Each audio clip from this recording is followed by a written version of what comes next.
Hey guys, it is Friday, September 21st, and I am outside.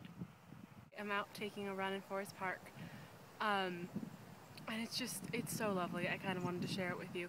I wanted to shoot this video up at like the concert hall area, but there are currently people up there, so I won't, but I'll show it to you. It's really pretty, isn't it? It's kind of Italian looking. I'm not entirely certain why it's there. I went up there the other day and read the whole little blurb they had on it, and I know it was built after the World's Fair, and people held rock concerts in it during the 70s, even though they weren't allowed to. Anyways, I'm sure people are looking at me weirdly for thinking I'm taking some sort of prolonged selfie. I should see a little bit more of my home out here in St. Louis, since it is my home for a solid chunk of the year. Sorry about my watch, by the way, it beeps a lot. And so I thought the best way to do that is to show you Forest Park, because it is unquestionably my favorite part of St. Louis. The further you go, the more things you find, and it's so easy to come across these utterly beautiful things out here. And I remember I actually ended up calling home, which I do a lot out in Forest Park, because I'm just so happy. It just makes you feel so excited and alive. I think Mackenzie's the only person in this group that was actually there for this, but in 11th grade, on our second honors arts trip, we went into the city and we saw Red. It's a play by John Logan about Mark Rothko, and it starred Alfred Molina and Eddie Redmayne, just the two of them, in this play, mainly about the Seeger murals. He was commissioned to do these pieces for the Four Seasons, which he ended up doing all of them and then taking them back and later committing suicide. It was one of the greatest plays I've ever seen. Most of it was just them debating art and life and all of these things and what it meant to be an artist in a time when art is changing, which is always, and becoming obsolete in your own time, and how we relate to art and how we relate to each other and all of these things, and it's wonderful. It's an utterly beautiful play. If you guys ever get the chance to read it, you really, really should. And I was rediscovering it last night, actually, and I found some copies of the monologues that I'd really, really liked. He has this whole piece about being fine, about when as a culture did we become fine? When did our answers all become fine? What he says is that we are a smirking nation living under the tyranny of fine.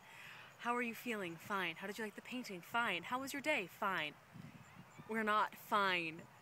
We feel all sorts of different things. Tell me how you are feeling. Conflicted, nuanced, doomed, excited. All of that. Seeing things late at night often, I think, makes you think more than necessarily you have to about them. But at the same time, I've always loved that monologue, and I remember trying to retell it to Mom the first time I saw the play and failing completely, because it's too easy to just think we're not fine, and that sounds melodramatic and strange. Between that and Hamlet, all it's made me think is how wonderful and nice it is to be alive. That I'm really enjoying the privilege of being alive. That I've spent so much time reading Hamlet recently and listening to the rantings and ravings of someone. The only reason that he stays alive is because he is afraid of the fact that death may be worse, and how impossibly sad that is. So basically, I just wanted to say that being out in Forest Park and talking to all of you and calling home and talking to my family and listening to everything that's happening and being in a world where art is accepted and being in a world where things are happening and changing and moving makes me feel so lucky and so excited to be alive. I'm sorry for all the deep thoughts, and I'm sorry for all of the expostulating. But I hope you all read some fine literature this weekend, or just go out into your college town or your hometown or wherever it is you are and find something that makes you feel happy to be alive, because it can be the smallest thing.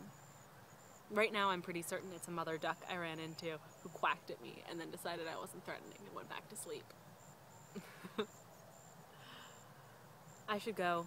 The sun is starting to set and I'm losing my light, and I have no interest in running home in the dark. I hope you have a great weekend, and I hope I get to see some other faces. But for now, go out and do something exciting.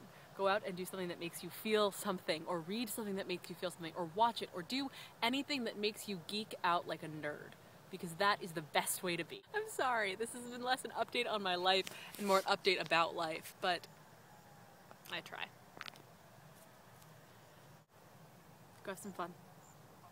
I'll see you guys next week.